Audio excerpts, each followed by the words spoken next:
This is the Humanist Report with Mike Figueredo, sponsored by Amazon, Audible, HostGator, GameFly, and supporters of independent media like you. Hey guys, welcome to the Humanist Report podcast. My name is Mike Figueredo, and this is the 56th episode of the podcast. Before we get started, I have to send a thank you to the latest people who decided to join the independent media revolution. Today we have Terry Haber, who decided to become a Patreon patron. We also have Nancy Whiteman, who signed up to become a VIP member on humanistreport.com, and we also have an anonymous individual who decided to become a member as well. So thank you to all of these individuals. If you too would like to become a member or a Patreon patron, you can visit the links down in the description box below. But, as I always say, never feel pressure to do that. As long as you can watch, that's all I can ever hope for. So on today's episode, I'm going to be talking about how the Green Party town hall on CNN aired, and I'll kind of discuss Jill Stein's appearance also on Fox News and BBC. And, it's going to be a Green Party-filled episode, so I'm excited about that. I'll also give you an update on the class action lawsuit filed against the DNC by Bernie Sanders supporters, and additionally, I'll talk about how Bernie-backed Democrat Zephyr Teachout is taking on the donor class, and it's great. Now, I'll also discuss how Bernie Sanders renewed his call for a public option, and it really illustrated just how spineless the Democratic Party establishment really is. Also, anti-gay lobbyist Tony Perkins made an insidious comment that is now coming back to bite him in the ass. Finally, Hillary Clinton is going to be taking steps to curtail the perception of corruption surrounding the Clinton Foundation. How? Well, I will let you know. But before we get to those, we're going to jump into the weekly dose. Hopefully you guys enjoy the episode. In a world of politics dominated by the strange, the deranged, and outright insane, we'll now take a moment to shine a light on the craziest of what politics has to offer. This is your weekly dose of stupidity. To your point, if she does take quite a while longer, what happens to other folks who want a chance to run against her? Because she's doing what they call in politics freezing pockets. Because the donors are giving her money thinking she's going to run. That means they're not going to have available money for other candidates if she doesn't. And I don't think she's going to give it to them. She's on her way to deciding. We'll see. About deciding. We couldn't help her any more than we have. I know. You know what I mean? She's got just a free ride so far from the media. We're the biggest ones promoting her campaign. So gotcha, bitch. We couldn't help her any more than we have. I know. You know what I mean? She's got just a free ride so far from the media. We're the biggest ones promoting her campaigns. No shit. Yeah, we're the biggest ones promoting her campaigns. Duh!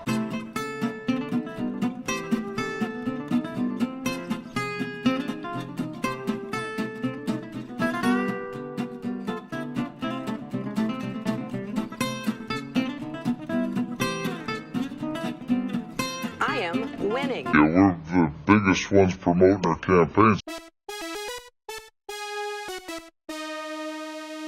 Under those 8 years, before Obama came along, we didn't have any successful radical Islamic terrorist attack in the United States.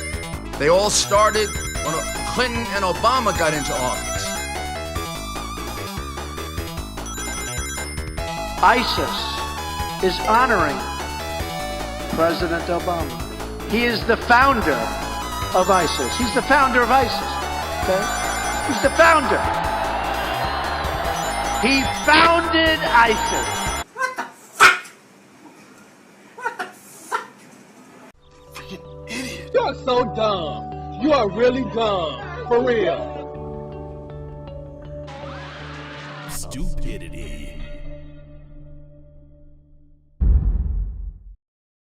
So the Green Party town hall on CNN aired on August 17th, featuring Jill Stein, of course, and her running mate Ajamu Baraka, and I wanted to give you guys my thoughts on that because I had a lot to say about it. Now, first of all, before I even get into the substance, I just want to say I really hope that there's more of these, because since we got all of the controversies out of the way and cleared up the misconceptions that Jill is an anti-vaxxer, which is untrue, now I want a town hall dedicated exclusively to policy now that that's all aside. And I think that that would help Jill Stein maybe reach 15% to get onto the debate stage, but time is running out, so we have to act quickly. So I really do hope that CNN does do more of these. Overall, I think that Jill Stein shined. I can't describe her as anything other than brilliant. She blew me away. And every time I hear her speak, the sadness that I feel about Bernie Sanders not winning, it kind of goes away because Jill Stein is just like Bernie Sanders. You cannot get her to talk about anything other than policy, and that's what I love. That's what I look for in a candidate, and that's why I'm very excited about Jill Stein, particularly after watching this town hall. I was already excited. I was already a huge Jill Stein enthusiast, but I mean, this just cemented that. Now, the thing that I love is that when she talks, I'm not just inspired, but I'm actually educated. The facts that she keeps in her mind, I don't know how she has room for all that up there, but I mean, she talked about how the U.S. has between 700 and 900 military bases, and worldwide, all of the other countries have about 30 combined. No idea. I had no idea about that. Now, also the way that she challenges mainstream political views that they're basically seen as dominant, and you're not supposed to challenge them, like cutting military spending. Jill Stein does it, and she does it masterfully, so that way not only does she put forth a good argument, but she makes anyone seem unreasonable who didn't think to criticize this position anyway. Like, why is it that we're spending 57% of our discretionary budget on military spending? It doesn't make sense, and Jill Stein explains that in a way that I think really resonates with the American people. Now, my favorite part is her response to a Bernie supporter and how she actually thanked them. Thank you so much for having changed the political landscape forever. So, big thank you to all of the Sanders supporters. And the political system will never be the same. And what I have to say is that you've learned really in real time why it is that you can't have a revolutionary campaign in a counter-revolutionary party. Bernie did everything right, and his supporters did everything right, but the playing field was really steeply and unfairly tilted against you, from superdelegates to Super Tuesdays to voting irregularities to the emails that showed how the DNC, the Democratic National Committee, was colluding behind closed doors with Hillary Clinton's campaign to smear Bernie Sanders in the press. And this was extremely unfair. And then Hillary now, has really moved to court Republicans. Has sort of an official committee to bring Republicans over. She's appointed a centrist vice presidential candidate. They did not allow some of the Sanders spokespeople to have a role in the at the convention. Bernie himself was relegated to a very low-profile role. So what I'd say is all the work you did and the incredible passion and vision and blood, sweat, and tears that you put into that campaign, that lives on. And Bernie himself said, it's a movement, it's not a man. And it's clear Hillary does not represent what you were working for. Our campaign has been here from the start. Many people have looked to us from Bernie's campaign as Plan B, so that if they ran into trouble, they could continue building this revolutionary campaign, but now all the stronger for being inside of a revolutionary party that supports the work that you're doing and will continue to build it. Now, getting to the issue of foreign policy, again, she nailed it, and I think this is one of her strongest points. So she talked about cutting military spending in half, as I mentioned, but I think that this is a really bold move in a political climate where Republicans are saying that we have this broken down military, they're using old equipment and we're just so weak, we're powerless, and we're going to get attacked, we're vulnerable. But for her to actually come up with facts and challenge that narrative, I love it. People need to hear this, even if it's the case that Jill Stein only reaches out to a small crowd. We need to plant that seed that no, our military is not this weakened force. It's the strongest, most powerful military in the world, and we are in fact spending more money than the next several nations combined. She also correctly pointed out how Israel's illegal occupation of Palestine, it makes them a target. So by actually telling Israel that we don't support this illegal behavior and being consistent and saying we don't support, illegal activity from the Saudis or any one of our other allies, she's really making a great point. And there was that moment in there where the lady tried to do the gotcha and paint her as this anti-Israeli individual. And usually people who do this, they like to throw out the word anti-Semitic. If you criticize Israel, any and all criticisms are tantamount to you hating Jewish people, but Jill Stein is Jewish, so you can't use that card. And also, she's consistent. You can't get her for being inconsistent. The same standard that she applies to Israel, she also applies to Saudi Arabia and Iran and every other country.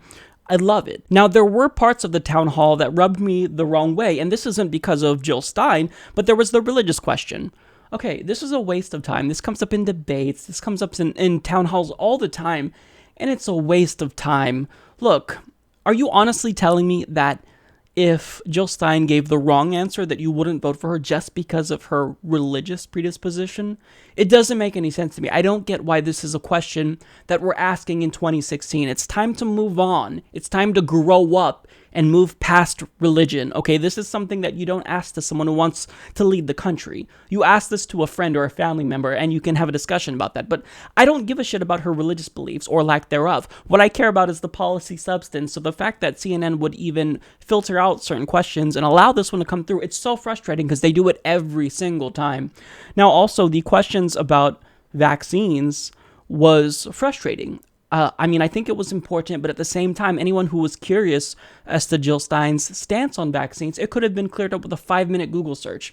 The minute I heard that Jill Stein was an anti-vaxxer, I looked it up, and it was immediately demolished. It's not true. She is not an anti-vaxxer. She's a medical doctor. Now, you can disagree with some of her other policies when it comes to science, like GMOs and whatnot, but she's not an anti-vaxxer. I wouldn't support an anti-vaxxer.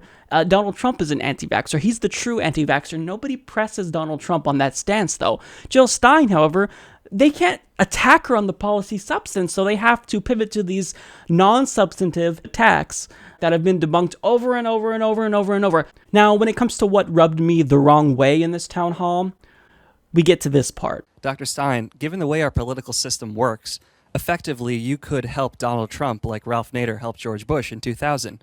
How could you sleep at night? I will have trouble sleeping at night if Donald Trump is elected. I will also have trouble sleeping at night if Hillary Clinton is elected. And as despicable as Donald Trump's words are, I find Hillary Clinton's actions and track record is very troubling. So Donald Trump, bashes immigrants and is a xenophobic and racist loudmouth. But Hillary Clinton, has been promoting these wars that have killed 1 million black and brown people in Iraq, for example. The Democratic Party has become the party of deportation and detentions and night raids with, millions of people deported under Barack Obama. Some of them include the refugees from Honduras, where Hillary Clinton gave the thumbs up to a coup from which thousands of people have been fleeing, who have not been welcomed into this country. And Hillary, in fact, has supported many of the White House policies of deportation and detentions. On, the issue of nuclear war, I am very concerned about trouble breaking out in Syria in this air war that Hillary is threatening to have. So, as disturbing as Donald Trump's talk is, I find Hillary Clinton's track record is actually very much of concern too. This politics of fear that tells you you've got to vote against the person you most dislike or the person you are most afraid of, that politics of fear has a track record, because a lot of people have been, that's been like the prevailing mythology. You got to vote your fears, not your values. And what has that delivered? All the reasons you're told to vote for the lesser evil, because you didn't want the expanding wars, you didn't want the meltdown of the climate, or the Wall Street bailouts, or the deportation of immigrants. That's exactly what we've gotten by allowing ourselves to be silenced. So in my view, we need to reject the lesser evil and fight for the greater good. Okay, this question is beyond obnoxious at this point, because when people say you have no chance, you're effectively helping Trump get elected, they act as though they're being super pragmatic and they have this inside knowledge that we don't have. This is what you're arguing for. You're literally arguing that you don't want there to be any political opposition. Look at the polls. Right now, Hillary Clinton is dominating in every single poll against Donald Trump. So are you really afraid that Jill Stein is going to spoil the election for Hillary Clinton, or do you just want total and complete domination of the Democratic Party? You're asking there to not be any political opposition. Do you know how bad that is in a democracy? The Green Party, regardless if you think they can or can't win, which it's very difficult in our political climate, but they're a check on democratic tyranny. Without the Green Party, they could keep moving further and further to the right, and so long as they're just a little bit less shitty than Republicans, people are going to be, or feel that they're forced to vote for them. That's not acceptable at all. So the bigger the vote share that the Green Party takes from the Democrats, the more it gets them to pay attention, turn around, and move back to the left. So don't act as though Jill Stein and her presence in this election cycle is bad or detrimental to democracy. No, this is democracy. Political opposition is what democracy is about. And if you don't like that, go live in a single-party dominant regime like Algeria. And also, I'm sorry, but you don't get to make Jill Stein a scapegoat if Hillary's shitty campaign ultimately fails. And you keep pretending that Ralph Nader single-handedly cost Al Gore the election in 2000. However, Al Gore won the vote in Florida. But by blocking a recount, the Supreme Court decided that presidency, not Ralph Nader. And furthermore, most people that voted for Ralph Nader were independents and registered Green Party members. Did some Democrats cross party lines and vote for Nader? Yes, but you don't blame Ralph Nader for that. You blame Al Gore for running a terrible campaign and picking Joe Lieberman as his running mate. And furthermore, rather than blame the few thousand Democrats that voted for Ralph Nader, there were hundreds of thousands of Democrats across the country that actually voted Republican. Are they not culpable as well? And then, of course, there's the argument, there's no way she could win. Again, it's not about winning. It's about the threat that she poses to the Democratic Party and how that has an influence on their behavior. You need political opposition parties to exist in order to keep the bigger parties in check, even if they don't have a chance of winning. And another problem I have is that this question is always and only posed to Jill Stein and her supporters. Who's asking Gary Johnson how he's going to sleep at night if he hands the election to Donald Trump? Because there is a significant amount of Bernie Sanders supporters that went over to Gary Johnson. Jill Stein gets about 11% of Bernie's supporters, according to one poll, but Gary Johnson gets 10%. So are we going to ask Gary Johnson why he wants to hand the presidency to Trump, or are we only going to focus on Jill Stein because her progressive ideas actually challenge Hillary Clinton? It's frustrating to me, and I can't stand it. So obviously, I was irritated with that question. Now, getting to Ajamu Baraka, I think he was great on foreign policy. He shined when it came to Black Lives Matter and institutional racism, and I like the way that he characterized police brutality as a war on black people, because it's true. It's been going on for years and years. It's been going on for decades. So we can't pretend that it's a new phenomenon just because the media decided to cover it over the last couple of years. This is something that's been happening forever, and it is, in fact, a war on black people. White people don't have to worry when they walk down the street. I've never been worried about getting arrested or racially profiled when I'm driving in my car. Black people have to worry about that, so I'm glad that he characterized that as such. Now, I previously said that I didn't think Ajamu was the best choice as Jill Stein's VP pick for a number of reasons, and I thought that my worries about him would be cleared up after I watched this town hall, and I thought, okay, I'm going to warm up to him. It's going to make sense why she chose him.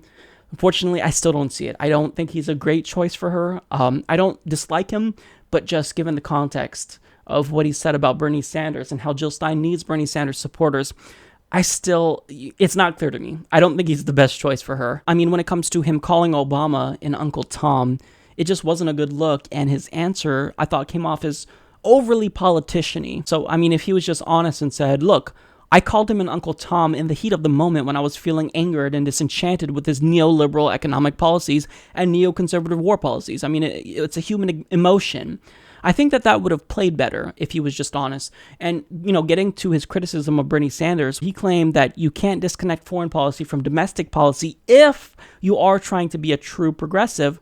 And he said that Bernie Sanders should have been more progressive on Saudi Arabia. Specifically, he took issue with the statement that Bernie said about how they've got to get their hands dirty when it comes to the war on terror. Bernie wasn't saying that they need to go and kill more civilians. In fact, he did call out Saudi Arabia, but what he was saying is that they have to get their hands dirty when it comes to fighting ISIS, so we don't have to do it. So he's not condoning their war crimes. Now, with that being said, am I 100% in agreement with all of Bernie Sanders' foreign policy positions? No, I'm not.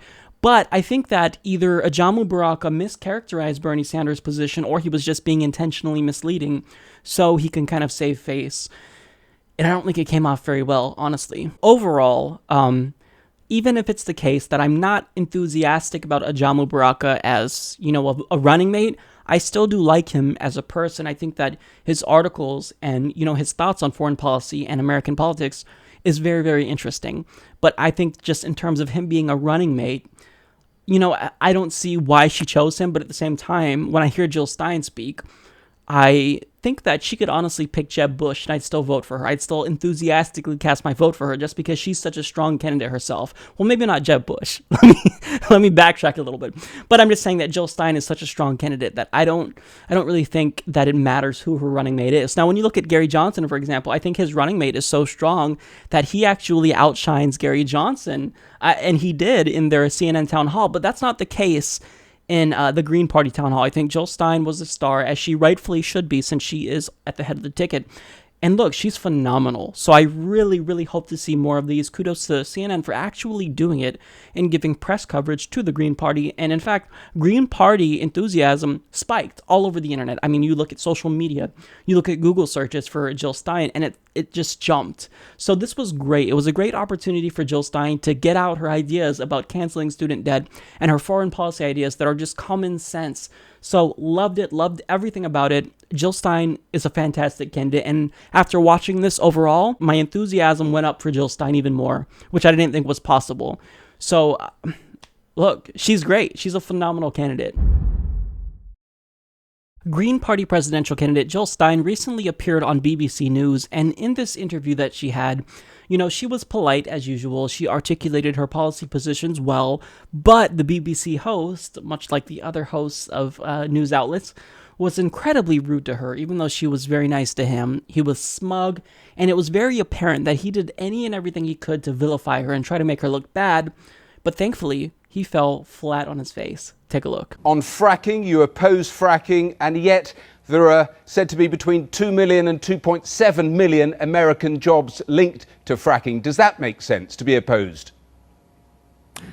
That's why we are proposing a Green New Deal, like the New Deal that got us out of the Great Depression. We will create 20 million jobs on an emergency basis to create the jobs in clean renewable energy, in a healthy and sustainable food system, and in public transportation. So absolutely, we are guaranteeing that displaced workers will have an equivalent job, which actually is healthy for them. Instead of putting their lives at risk when they walk in the door of that fossil fuel job in that refinery or on that fracking site, they're going to have a healthy job, which is actually good for them, their communities, their children, and their future. Good for them to make them unemployed first before employing them somewhere else. You want free college tuition, a cancellation of student debt, Medicare No, that's for why all. we're calling for a Green New Deal. Sure. Free college tuition, No, cancellation we're not of talking student about debt, unemploying anybody. Medicare for all. The cost of that, a number?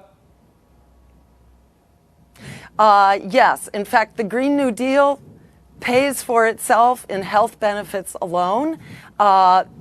Free public higher education, we know from the GI Bill, returns $7 to the public coffers for every dollar that is put in. So if you do this right and you cut back on the bloated and dangerous military, we have more than enough money to pay for what we actually need in order to survive. We can have an America and a world that works for all of us. You talk about a bloated military, which brings me to my next question. You're talking about cutting military spending by 50%. You're talking about ending combat operations against ISIS.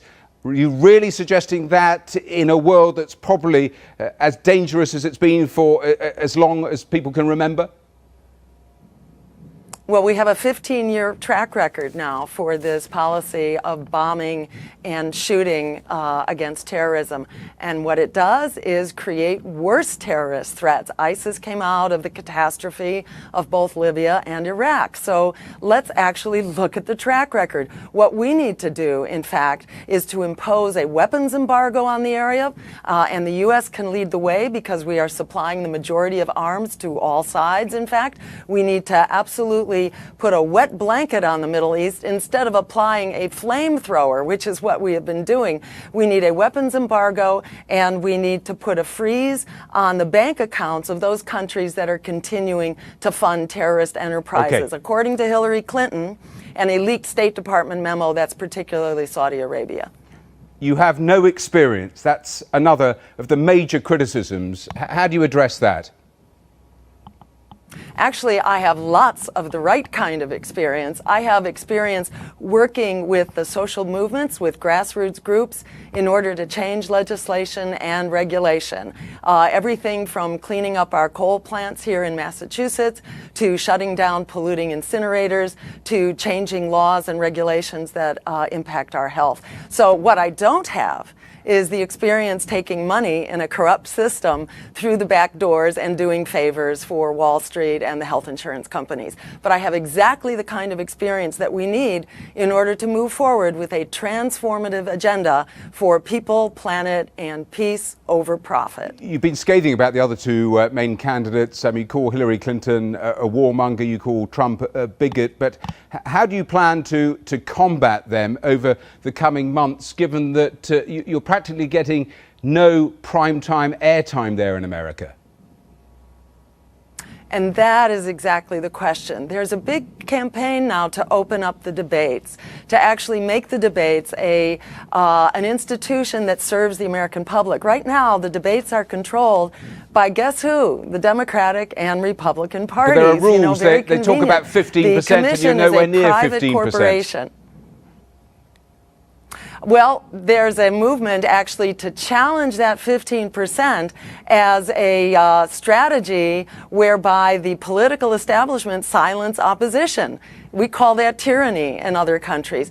If people have a choice on the ballot that could numerically win the race, and we're on the ballot already for about 65 or 70% of voters, and we intend to be on the ballot for about 95%. Both my campaign and the Libertarians are on the ballot as a real choice. The American people not only have a right to vote, we also have a right to know who we can vote for. And the debates should serve that public interest cause for real democracy. Okay, let me ask you a more general question, a more human question, because there you are, running to be the next president of the United States. Give me an idea of what that is like, just the level of scrutiny, even the physical exertion of it.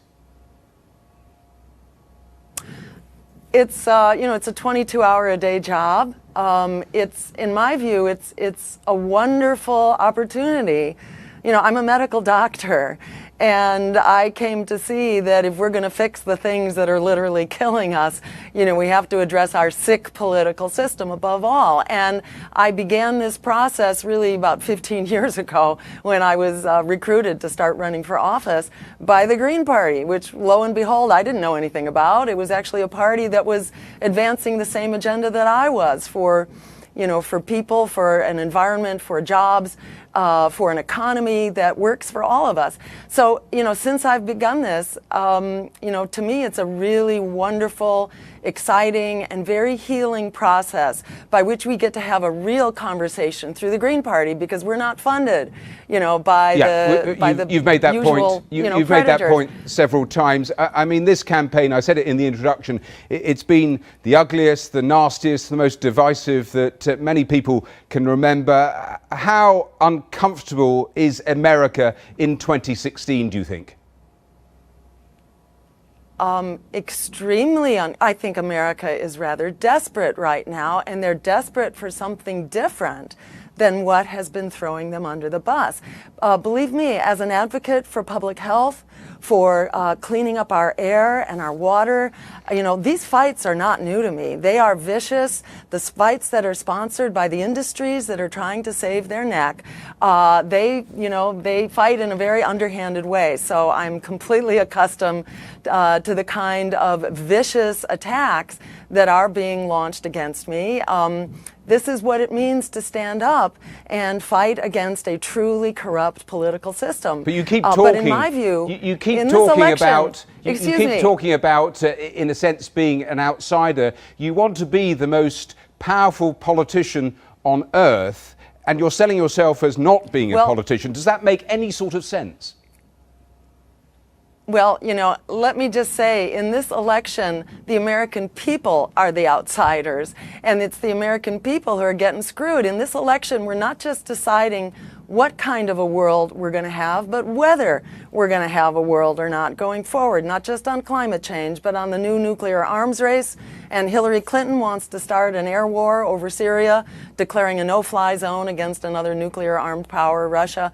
Or you look at the massive and expanding wars. And this has really come home to roost now for the American people, who are really struggling. 1 out of every 2 Americans now is in poverty or low income. So it's a very personal struggle, not just for me. I have it easy compared to what most American people are fighting. We are very nearly out of time. A final question, a final thought, because just about everybody agrees on one thing. This election represents probably the biggest choice that anyone can remember for generations in terms of the direction of travel for America, how America is governed. Isn't the truth of things that the Greens are simply a distraction from that fundamental choice that people have to make in November? Well, you know, I think the American people have something to say about that. If you look at what the American people are saying, they're saying no thank you to what the political establishment and the corporate media says. Oh, you be good little boys and girls. You have 2 choices, the guys that have created this absolute mess. The American people have had it with the rigged economy and the rigged political system. They are breaking out. If we don't offer them a progressive choice, we know where they're going, and that is to right-wing extremism. So it's very important. In order to combat right-wing extremism, we need to stand up for the right thing. So he criticized her for wanting to ban fracking. He said, good for them to make them unemployed before employing them somewhere else. What? Did you even listen to what she said? What you just said about her is factually inaccurate. She's not just going to displace all of these workers. She is creating a Green New Deal so that way they have more environmentally friendly jobs that they can gravitate to once we do ban fracking. And his response was, sure. You have nothing else to say when she responds in a manner that's polite and actually completely corrects you and makes you look like a fool. That was really frustrating. And think about this. He's literally trying to attack her because she wants to ban fracking, a practice that destroys the environment and poisons our drinking water. See, I bet that if this host had a company fracking in his backyard and poisoning his drinking water and causing earthquakes where he lives, he'd have a completely different stance on fracking. But you know, out of sight, out of mind. If it doesn't affect me, then I could speak about it in a way that's condescending, and I don't have to care about other people. And furthermore, I want to play devil's advocate here. Let's say that Jill Stein was just going to ban fracking and not worry about the workers that would be displaced as a result of that. Should she still ban fracking? Yes, I think she should. Would that undoubtedly increase the unemployment rate and have deleterious economic consequences? Yeah, it would. But here's the thing. Do you want to know what would make the unemployment rate skyrocket to 100%? If we don't have a habitable planet to work on to begin with. You see, because in order for an economy to survive altogether, it has to be sustained on a planet. And the problem is that according to the World Value Survey, Americans believe that economic growth should take priority over protecting the environment. Not okay at all. And look, I get wanting to protect the economy. I don't want more poverty. I don't want people to be unemployed. And look, I'm not championing the idea that we should have these economic depressions as a result of dramatically changing the economy and, you know, banning fracking and whatnot. I think that Jill's approach is absolutely logical. She's saying we're going to transition the workers that are in these environmentally unfriendly careers into a green career where their job isn't going to harm the environment. And I'm in favor of that. But I think logically, it doesn't even make sense to say that the economy is more important than the environment. An economy cannot exist without an environment. If we don't have a planet, we don't have an economy, we don't have anything. We're all dead. It's nonsensical to me, yet a majority of Americans believe that. Now, of course, he also asked her about the cost of all of the programs, and I'm guessing that he wouldn't worry about the cost of war, though, because we only worry about the cost if we're actually helping citizens. But if we're killing brown people in the Middle East, you know, we'll put it on the credit card. It's fine then. It's so frustrating. He's going to all the right-wing tactics that we see in the United States. And you'd think that, you know, on BBC we'd get a different standard, but not at all. And he also asked her about military spending and how we can cut it in half when the world is so dangerous. And she explained it to him really well. But, you know, whenever she started to make too much sense, he had to cut her off because, you know, he doesn't want any of her talking points to resonate with viewers. So if someone is making sense, cut him off, because it's not about actually allowing Jill Stein a platform to talk about her policies. It's trying to make her look bad and vilify her. That was the whole point of this interview. Now, he also got irritated because she kept bringing up the fact that they're not funded by corporations, and he said, yeah, you've made that point several times. Right, and she should make it several more times, because we're not even electing politicians anymore in America. We're electing a puppet. So for someone to come along and declare that there's no conflict of interest between their donors and their policy positions, that is huge. It can't be overstated. It's impossible. So for her to bring that up, she's doing a good thing. She needs to hammer that point home. Bernie Sanders did it, and she's correctly doing that. That's the strategy you need.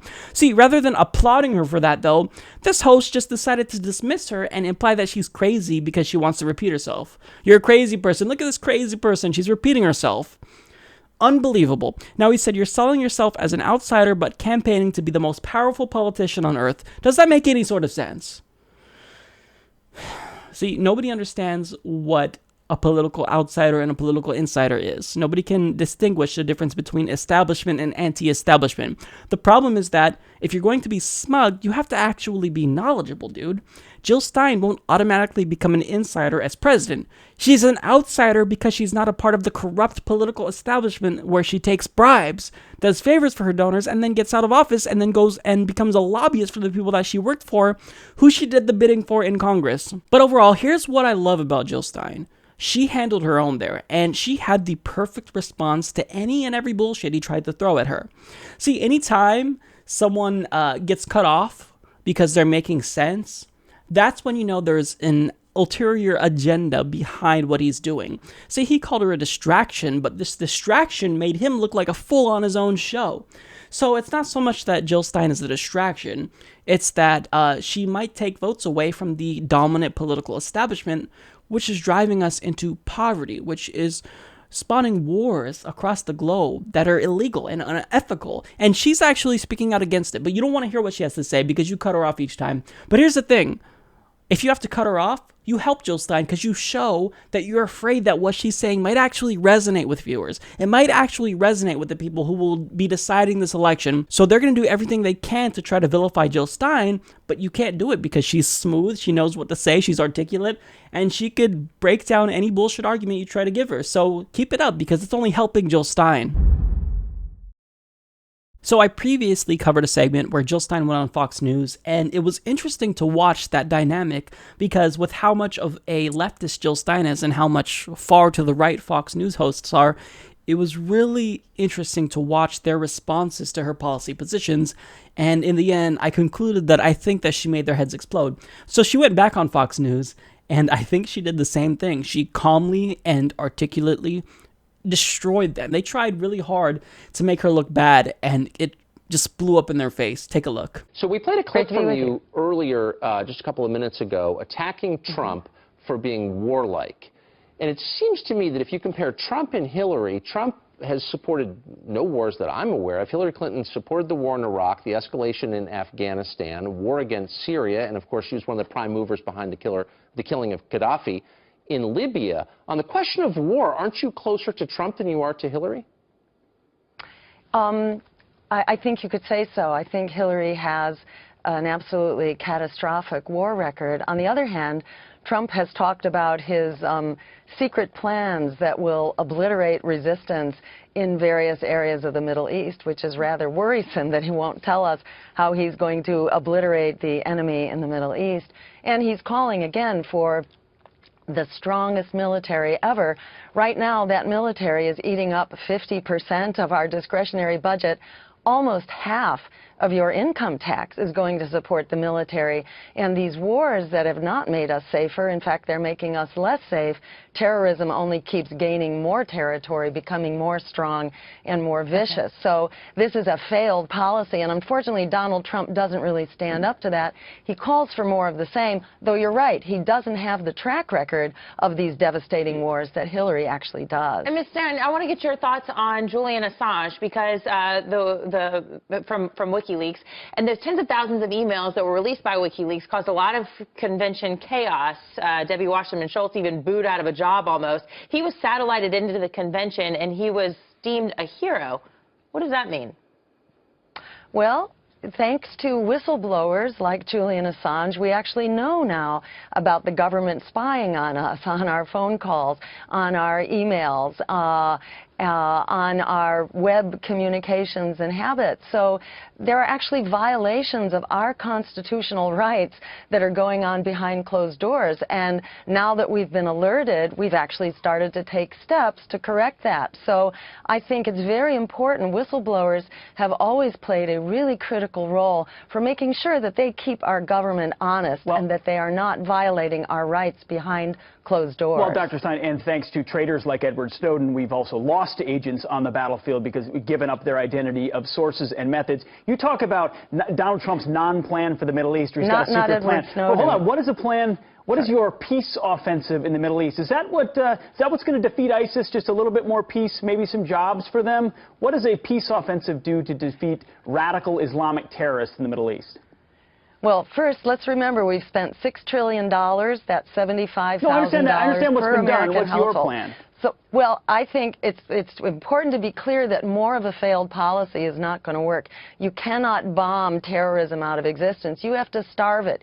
You have to deprive it of weapons, and you have to deprive it of funding. So, unfortunately, our allies, and arguably the CIA itself, have played a role in providing arms, training, and funding. So we need to freeze the bank accounts. Hillary Clinton herself, as Secretary of State, identified the Saudis as still the major funder of terrorist enterprises around the world. So it's time to get clear with our allies that they need to help us fight terrorism, and that means to stop the funding, the training, and the armaments. Most of the arms supplied to the Middle East are actually coming from the U.S.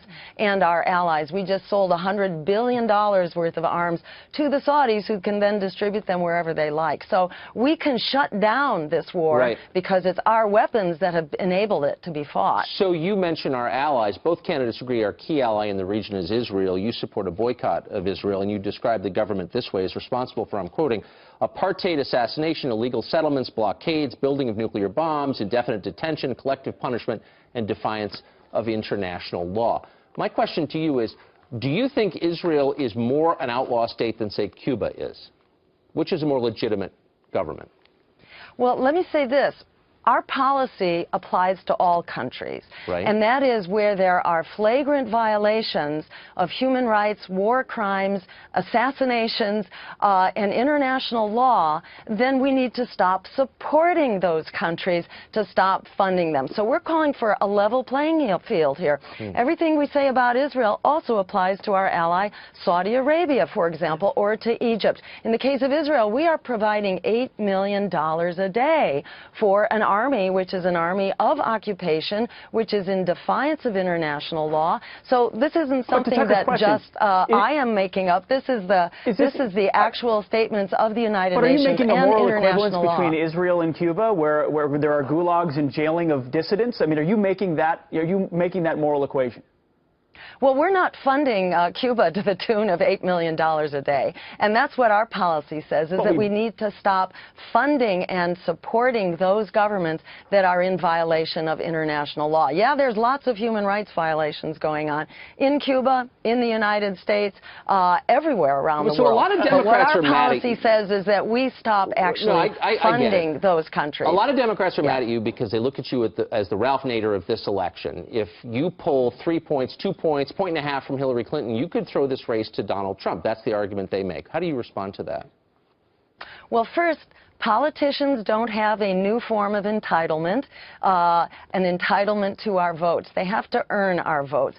Right now, voters are not happy with either Hillary Clinton or Donald Trump. In fact, they are the most disliked and untrusted candidates ever. A poll today just showed both of them are distrusted by the American public overwhelmingly. And at the same time, the public is clamoring for more voices and more choices. That's what democracy is supposed to be about, and that's what my campaign provides in this election. So the first issue that I took with that is the host said Trump supported no wars that I'm aware of. That's not true. Take a look. Are you for invading Iraq? Yeah, I guess so. You know, I wish it was. I wish the first time it was done correctly. Gaddafi in Libya is killing thousands of people. We should go in. We should stop this guy, which would be very easy and very quick. Stop him from doing it and save these lives. Also, he supports a Syrian no-fly zone, which means that you try to ban Russia from flying over a certain area in Syria, and if they do fly over that area, you shoot down their planes, which could escalate to a new Cold War or potentially World War III. Trump supports this. Clinton supports this. Also, he pledged to ramp up the fight against ISIS and said he would consider using nuclear weapons against them. So Donald Trump, he does support wars. We don't have a record to look at with Donald Trump, as is the case with Hillary Clinton, but we have his words to go by. He's saying he's going to start wars and commit war crimes. Yeah, he is in support of wars. So I reject the premise of that question altogether, but the point being was that Jill Stein was the only anti-war candidate besides Gary Johnson. Now, there was also the host that was just incredibly douchey to her. He said, how is your, quote, peace offensive going to defeat ISIS? Are you going to give them jobs and that's going to stop them from killing everyone or something of that nature? And her response was so good. He just had nothing but a dumb look on his face. And he should feel bad about asking such a stupid question. Because to ask something like that, it shows that you're really ignorant. You don't know anything about foreign policy. You don't know about our actions in foreign countries. You don't know what we've done to create more terrorism. The war on terror has been a failure. And this guy, you know, he just accepts the idea of American exceptionalism. He thinks that our imperialistic foreign policy is somehow not only a good thing, but it's welcomed by the rest of the world. That's not the case. Jill Stein knows what's going on, and I think she really shined here. They also said, are you trying to make a moral equivalence between Israel and Cuba? And her response, I mean, brilliant. She said, we're not funding Cuba to the tune of $8 million a day. That's what it comes down to, because we are culpable in things that our tax dollars fund. So when Obama launches these drone initiatives now in Libya, if that kills civilians, I feel guilty. I feel as though there's blood on my hands because my tax dollars that I'm paying is helping to fund that. If there were no tax dollars available, the government would not be able to drop bombs in Middle Eastern countries. So I feel as though I'm guilty somehow. But when we're not funding things like Cuba, is it bad that there are these human rights violations in Cuba? Absolutely, and I hope that they can open up their regime. But we're not funding that, so I don't feel guilty for whatever happens in Cuba. I do feel guilty for whatever happens in Israel, because if they commit war crimes like their 2014 incursion into Gaza, which killed 80 to 90% of civilians, well, then I feel like I'm responsible for that because my tax dollars help to fund that. We give Israel $8 million a day and billions of dollars each year. I'm helping with that, and I feel guilty about that. And that's why I want to support Jill Stein, because I want to support the candidate that's not going to take my tax dollars and kill people with it. She's going to take my tax dollars and save lives by helping to create a healthcare system that is going to actually stop people from dying because they can't get medical insurance. That's going to prevent wars. That's going to literally save the planet with her Green New Deal. So I'm sorry, but Jill Stein absolutely demolished them. She made them not just look stupid, but I think she made them look like shit, especially the guy who tried to get her and vilify her and try to make her policies seem stupid. Jill Stein has a way of articulating her policy positions in a manner that's not just calm, but she explains it in a way that I think a 5-year-old can understand it, even the idiots of Fox News, and she also makes them look stupid by showing just how much knowledge she has. It's brilliant. I absolutely cannot stress how much I love Jill Stein. She's phenomenal. So I previously told you guys about a class action lawsuit being filed against the DNC by more than 100 Bernie Sanders supporters, and it's being taken up by a law firm called Beck & Lee. So they claim that Bernie Sanders supporters were defrauded by donating to a process that was inherently unfair and biased against their candidate. Now, they are accusing the DNC of fraud, negligent misrepresentation, deceptive conduct, and are claiming monetary restitution for people that donated to Bernie.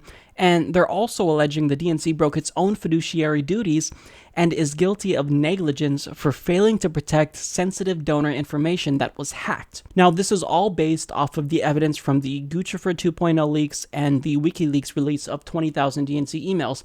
Now, personally, I'm not 100% sure whether or not this can actually be admitted into the court of law as evidence. So if anyone has an answer to that, I know it's going to be, specific by the state, but if you have some light to shed, please comment down below about that. But overall, the reason why I'm bringing this up is because there is an update. The case is, in fact, moving forward. So Beck & Lee noted the lawsuit was a way to give a voice to Sanders supporters who were silenced by the rigging of the primaries for Clinton. Attorneys Jared Beck, a Harvard Law graduate, and Elizabeth Beck, a Yale Law School graduate, have previously filed successful lawsuits against Yelp, Unilever, Korea Airlines, and fraudulent real estate investors. Now, what happened was when the DNC and Debbie Wasserman Schultz was served with this lawsuit, well, she had moved to ask the court to dismiss this lawsuit, but they rejected that request.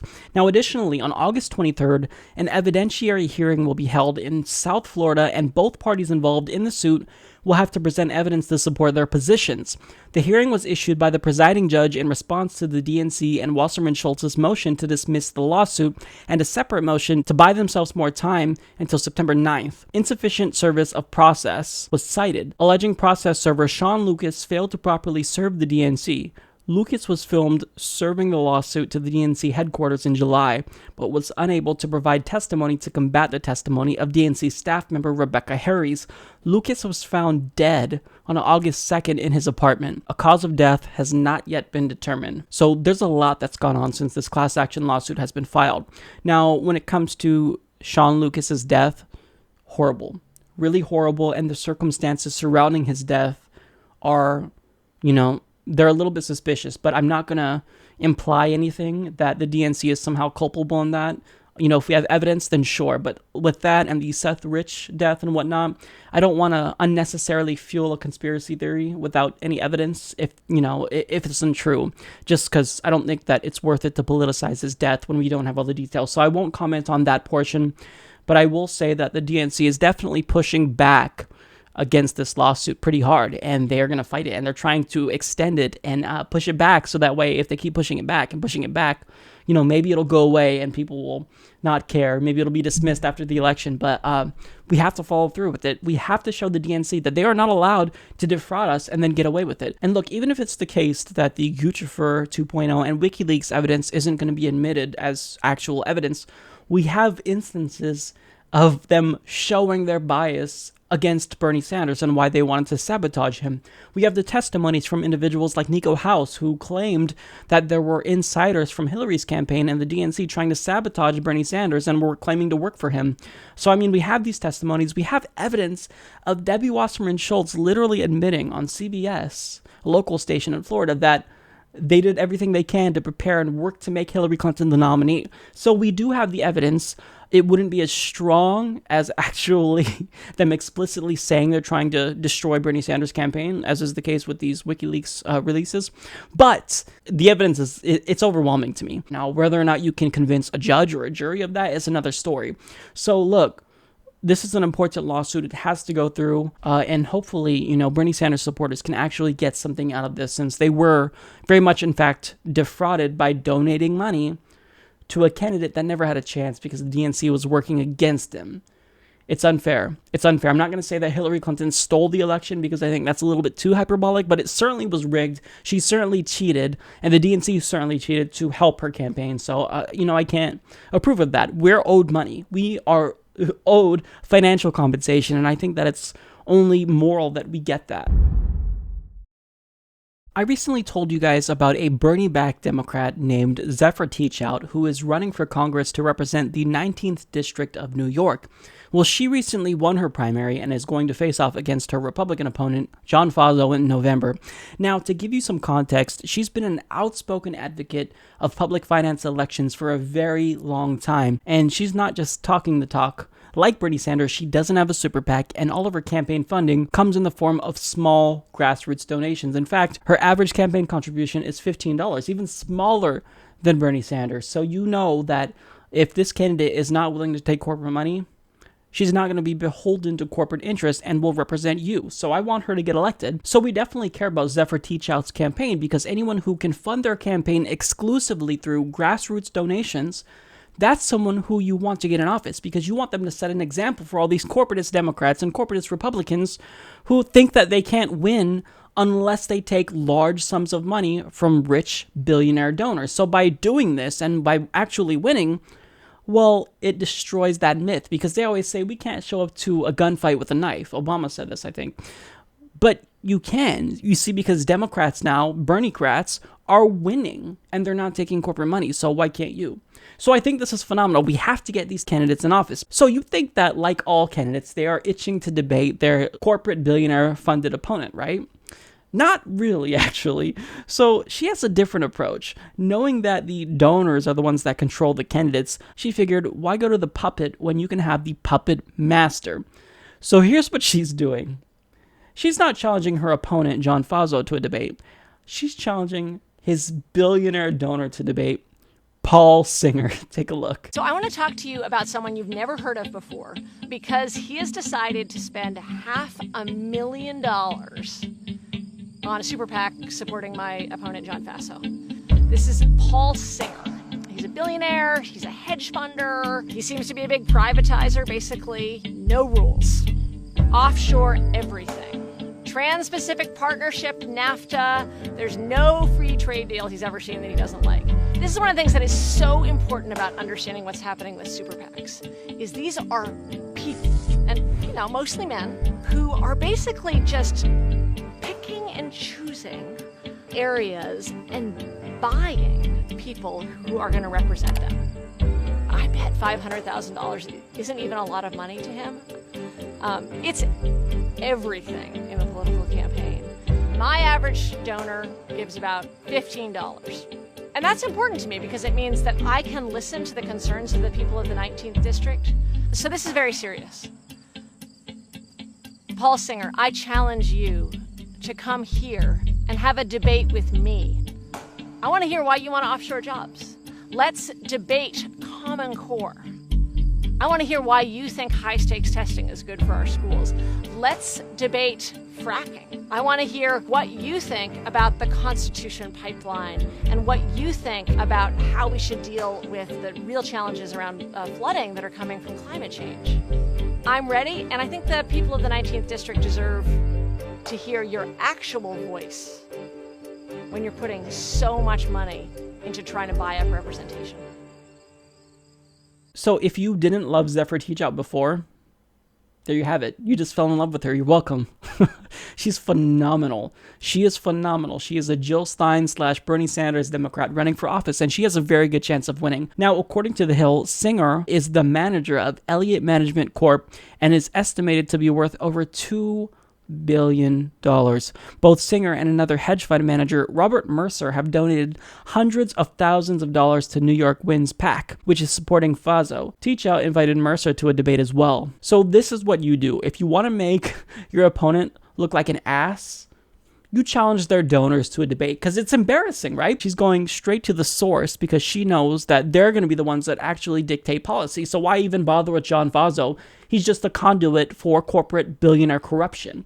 So this is what you have to do across the country. Every single Bernie-crat, Tim Canova, Misty Snow, I want them to challenge the donors of their opponent, because not only will this get you a lot of press coverage, but it'll make your opponent look like shit. This is brilliant. This is how you play politics right here. Kudos to Zephyr Teachout. I hope she wins. Hillary and Bill Clinton finally seem cognizant of the fact that Americans are on to their sleazy, corrupt Clinton Foundation. We're really afraid of the fact that you have this foreign influence who then donates to your foundation and then influences your decisions as a public office holder. It's incredibly frightening, but finally they seem as though they're taking into account that criticism and why we have legitimate concerns about the Clinton Foundation. So they're going to make some changes. So the Clinton Foundation will no longer accept corporate and foreign donations if Hillary Clinton becomes president, according to the Associated Press. Former President Bill Clinton announced the plan to staffers on Thursday, the AP said, citing anonymous participants at the meeting. A formal announcement is expected soon. Under the proposed changes, the family's charitable group would only accept donations from U.S. citizens and independent charities. Bill Clinton said the foundation will continue its work and would refocus its efforts after an overhaul that could take a year. He added that the Clinton Global Initiative, an annual summit that brings together influential world leaders, would hold its final meeting next month in New York City, regardless of the election's outcome. So to reiterate here what's happening, they are not going to be bribed by foreign donors now, just American donors are going to be able to bribe them. And furthermore, this is going to take a year to implement that change. Really? You're pretending like you're a bureaucracy or some big corporation when you just have two people at the top who are controlling everything. So really, I don't believe this is going to take a year. It's going to take a year because you want to make sure you get in all those donations that you can, so that way you have enough favors to give to all these donors for the next 4, potentially 8 years. So my question now is, are we supposed to applaud them for this? Because, I can give them credit where credit is due, but my question is, why didn't they do this from the get-go?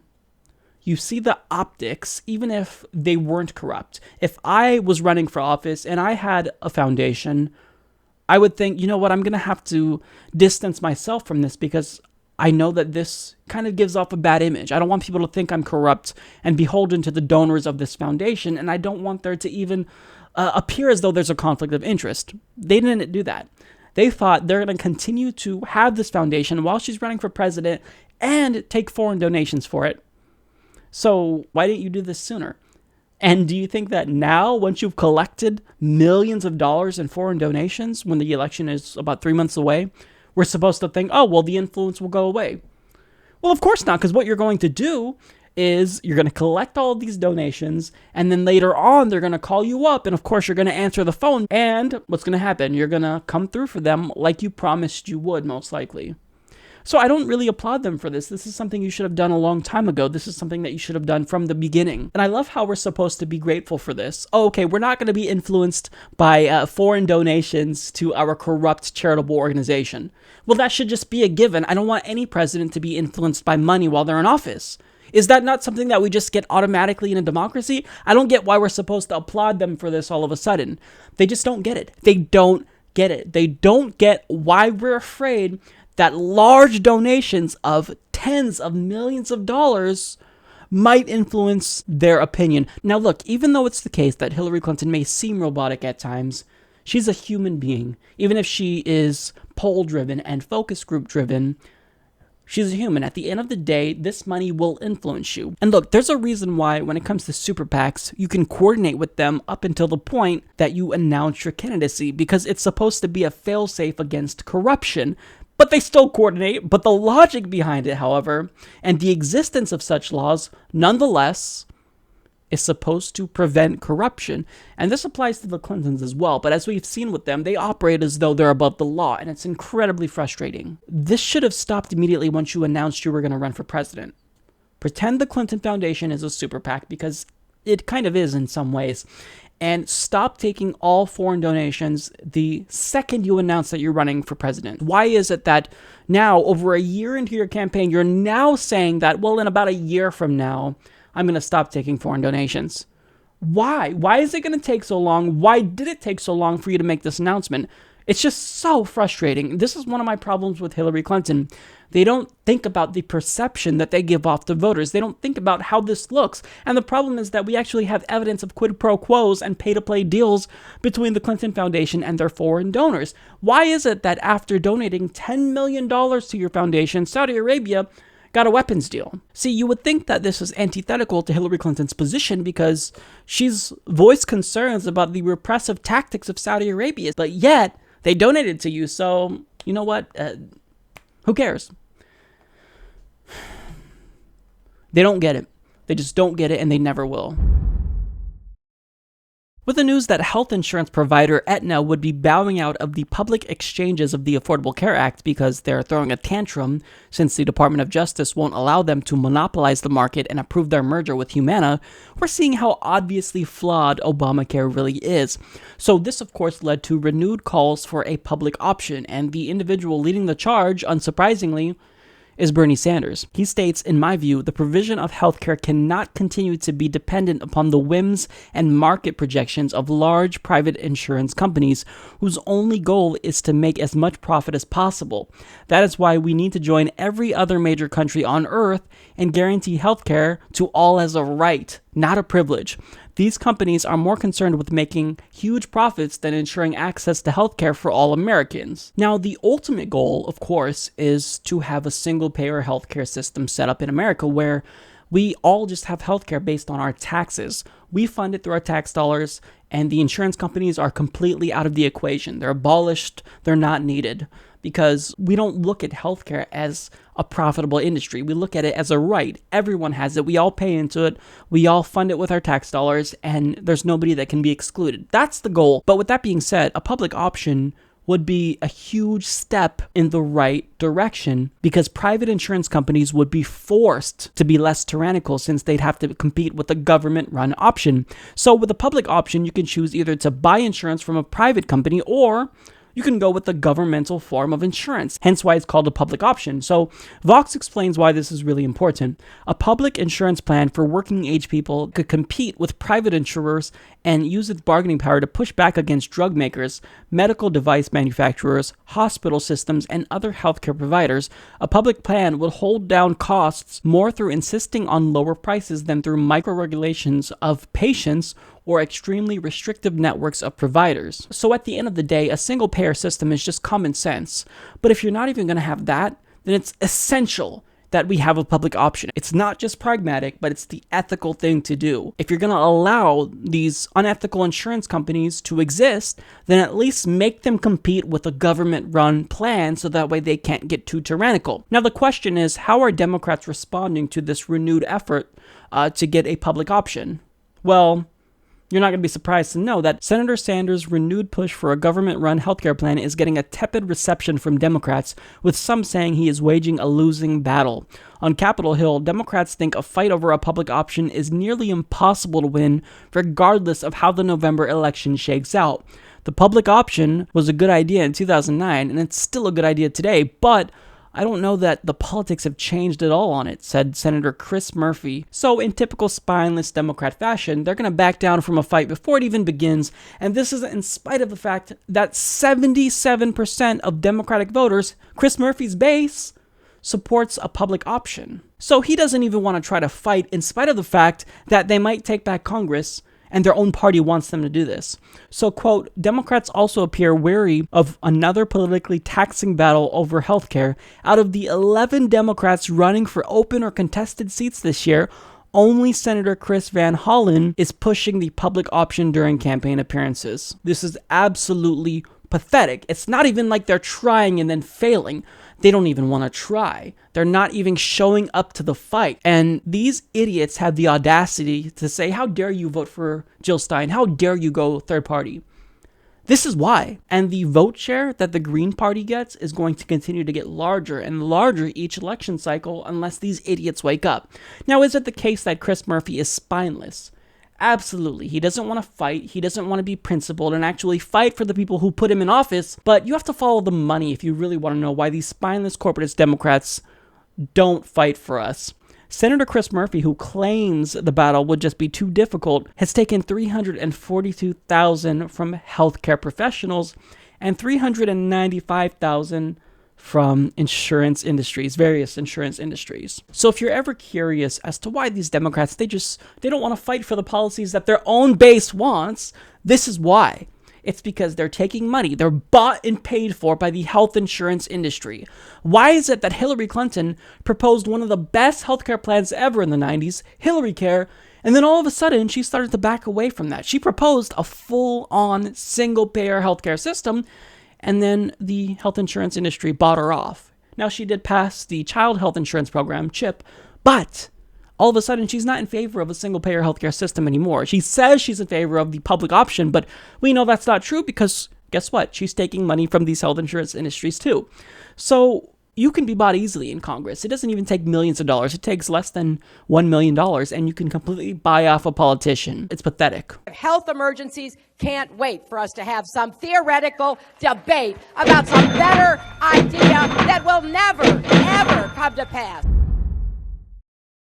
Tony Perkins is an individual that presides over the Family Research Council, which is a hate group against gay people, and their main objective basically is to defame and demonize LGBT people. This isn't necessarily according to me, but the Southern Poverty Law Center actually deems them as a hate group. Now also, if you forgot, this is the group that employed pedophile Josh Duggar of the reality TV show fame, because reality stars love Republicans for some reason. Now, Tony Perkins, basically what this individual is he lobbies politicians and gets them to be anti-gay. Tony Perkins previously maintained that natural disasters such as hurricanes and floods are, quote, God's wrath for the legalization of gay marriage.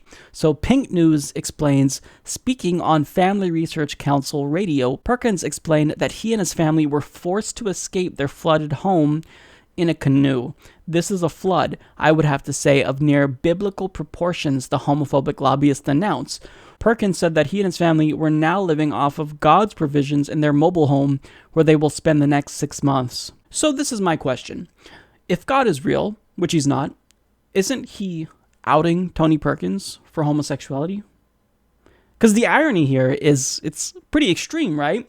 If it's the case, according to Tony Perkins' belief, that God punishes people for homosexuality with natural disasters such as hurricanes and floods, and he was punished with a flood, lost his home, had to flee his house in a canoe, doesn't that make him a homosexual? Isn't God outing you? Well, of course not, because Tony Perkins pointed out that this flood in particular actually wasn't because of the gay people. Well, of course it isn't, of course, because it happened to you, and you're clearly a heterosexual male, right? Even though you've dedicated your life to fighting against gay rights and trying to defame and vilify gay people, not because, you're really hiding the fact that you're gay and you're trying to prove it to people that you're not. You're this big straight male, right? No, of course not. This isn't because of the gay people. Now, here's the thing that I want to emphasize. All the flooding that's going on right now in southern Louisiana is terrible. So far, 40,000 people lost their homes, and 11 have actually died thus far. It's just incredibly sad. But the irony of his comments raise questions about his religion. If natural disasters actually were a punishment for homosexuality, wouldn't it be time to find a new god then? I mean, if the punishment for people loving someone who has the same genitalia is mass murder and displacement of their homes, what does that say about you if you support that position of your god? I mean, even if you think that homosexuality is a sin, like Tony Perkins believes, isn't mass murder a worse sin? I mean, it's literally part of the 10 Commandments. Homosexuality isn't even on the 10 Commandments. So the fact that murder is on the 10 Commandments and your own God can't even follow his own commandments, what does that say about you for following this God? See, I'm not happy that Tony Perkins lost this home. I think that it's sad. I don't think he deserves it, nor do I think his family deserves it. The punishment for homophobia shouldn't be for you to lose your home, even though you think the punishment for homosexuality should be just that. See, the difference is that I'm a human. I actually derive my ethical position and my moral compass from empirical reality and human compassion. You don't. You base it on a book with a God that can't even follow his own goddamn commandments. You can claim to be morally superior while you sit on your high horse and you violate your own Bible by eating shellfish and wearing clothes of mixed linens and by judging, which you're not allowed to do according to your own Bible. And, it's pretentious. You look down on people. But the fact of the matter is that you're not a good person. You're a bad person. But with that being said, I don't believe that bad things should happen to you just because I disagree with you. But you still think that bad things should happen to gay people because you disagree with them. It's unacceptable, and I had to talk about this because the irony is overwhelming. I'm not happy that you lost your home, but don't make comments that God is punishing people for homosexuality with natural disasters because it could come back to bite you in your ass like it just did now. Well, that's all I got for you guys today. If you made it to this point in the episode, thank you so much for watching. Thank you so much for tuning in every single week and subscribing and liking the video and sharing it. You guys are honestly Look, you're making my dream come true. I never thought that I'd have an audience this large where I can talk about politics and really feel as though I'm making a difference. And you guys facilitate that. Without your help, without you viewing it every single week, Humanist Report wouldn't exist. So thank you all so much. Sorry to get corny for a minute, but every once in a while I just kind of reflect on the progress that we've made, and it feels really good. And you guys are definitely to thank. You should feel responsible for really helping to further political dialogue in the country, which we definitely need right now. So thanks for tuning in. I'll see you guys next week. Have a good day.